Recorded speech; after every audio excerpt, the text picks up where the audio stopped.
ఇప్పుడు వీళ్ళకైతే రేపు 1వ తారీఖు నాకు తెలిసి ఖచ్చితంగా పే చేసేస్తారు. అవును. మీరన్నట్టు సెప్టెంబర్ వరకు డోకా లేదు. డోకా లేదు. అంటే ఆ తర్వాతన వాట్ నెక్స్ట్? టోటల్‌గా ఎఫ్ఆర్‌బిఎం నిబంధనలు దాటి లోన్స్ తీసుకోవడానికి ఇయ్యరు. అంటే వీళ్ళ లెక్క 9 నెలలకి రుణ పరిమితి 47,000 కోట్లు కదా వీళ్ళు చెప్తున్నది. అలా చూసుకున్న 9 నెలకి 10,000 కోట్లు అవసరమైన 90,000 కోట్లు అవసరం అవుతుంది కదా. అప్పుడు మిగిలిన అంటే దాదాపు 47,000 కోట్లు తీసేస్తే 90,000 కోట్ల నుంచి ఎలా లేదనుకున్నా ఇంకా దగ్గర దగ్గర 40,000 కోట్లు కావాలి. ప్రతి నెల 10,000 కోట్లు అవ్వదు. ఈ ఒక్క నెల అవుతుంది.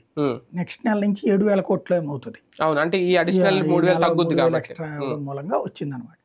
దాదాపుగా ప్రతి నెల 6.5 నుంచి 7.5 ఎంత అవుతుంది ఖర్చులకి జీతాలకి. అయితే అదొక్కటి కాదు కదా ఇప్పుడు అసలు పని.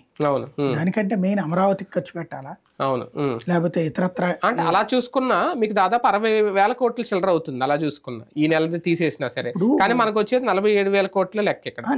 అదేంటి 6 నెలల వరకు పెట్టింది అది. అవును, టోటల్ గా ఎంత వస్తుంది అనేది చూడాలి. ఇప్పుడు మొన్న ఇచ్చిన కేంద్ర లిమిట్ 6 నెలలకి 40,000 కోట్లు. 9 నెలలకు 47,000 కోట్లు అయితే 25,000 కోట్లు 9 నెలలది కాదు. ఇప్పుడు మొన్న ఇచ్చినటువంటిది ఈ 6 నెలల కోసం ఇచ్చింది. తర్వాత మళ్ళీ రివైజ్ చేస్తారు. అప్పుడున్న ఎఫ్ఆర్‌బిఎం లెక్క ప్రకారం 3% తీసుకోవడానికి ఇస్తారు పర్మిషన్.